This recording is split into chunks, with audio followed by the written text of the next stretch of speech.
रामकृष्ण हरी बावली, जय जय रामकृष्ण हरी.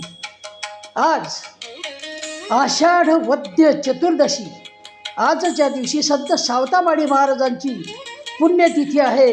सावतामाळी महाराज एवढे महान भक्त होते. ते पंढरपूरला कधी आले नाहीत, परंतु स्वतः विठ्ठल त्यांच्या भेटीसाठी प्रसन्न होऊन जात होते. पांडुरंग स्वतः तिथे जात होते. अरणगावला त्यांच्या मळ्यामध्ये त्यांना भेट देण्यासाठी जात. याचं कारणच असं होतं, सावता महाराज कांदा मुळा भाजी या सर्वांमध्ये विठ्ठल पाहत.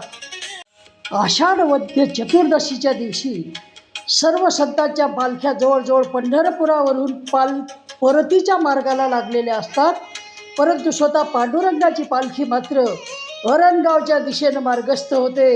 कशासाठी? तर यांच्या भेटीचा सोहळा त्या ठिकाणी होत असतो. कोणाच्या? तर संत सावता महाराज आणि पांडुरंग ह्या दोन पालख्या अरणगावामध्ये परस्परांना भेटतात. तिथे नारळ हंडी फोडली जाते आणि देव स्वतः भक्ताच्या भेटीला त्या ठिकाणी जातो. हे एवढे महान होते, त्यांचा अधिकार एवढा मोठा होता संत सावता महाराजांचा. संत सावता महाराजांनी स्वकर्मात व्हावे रत, मोक्ष मिळे हातोहात. ईश्वराच्या प्राप्तीसाठी घरदार प्रपंच सोडण्याची गरज नाही. आपण जे कर्म करतो त्या कर्मामध्ये ईश्वराला पहा. निश्चितच तीच सर्वात श्रेष्ठ अशी पूजा आहे, हे सावता महाराजांनी सांगितलं. त्यांचे प्रसिद्ध अभंग म्हणजे कांदा मुळा भाजी अवघी विठाबाई माझी आणि आमची माळियाची जात शेत लावू बागाईत.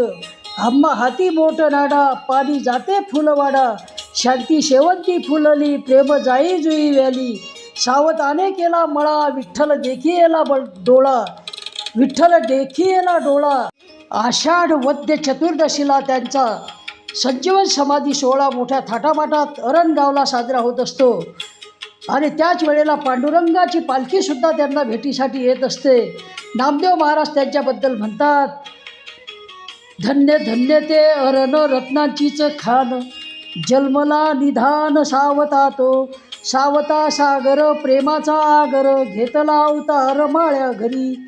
असा हा महान संत नामदेवांचा अभंग आहे. आणि नामदेवांनी आपल्या या अभंगामधून संत सावता महाराजांची थोरवी गायलेली आहे, आपल्याला सांगितलेली आहे. तेव्हा जय सावता महाराज. रामकृष्ण हरी बावली, जय जय रामकृष्ण हरी, जय जय रामकृष्ण हरी, जय जय रामकृष्ण हरी, जय जय.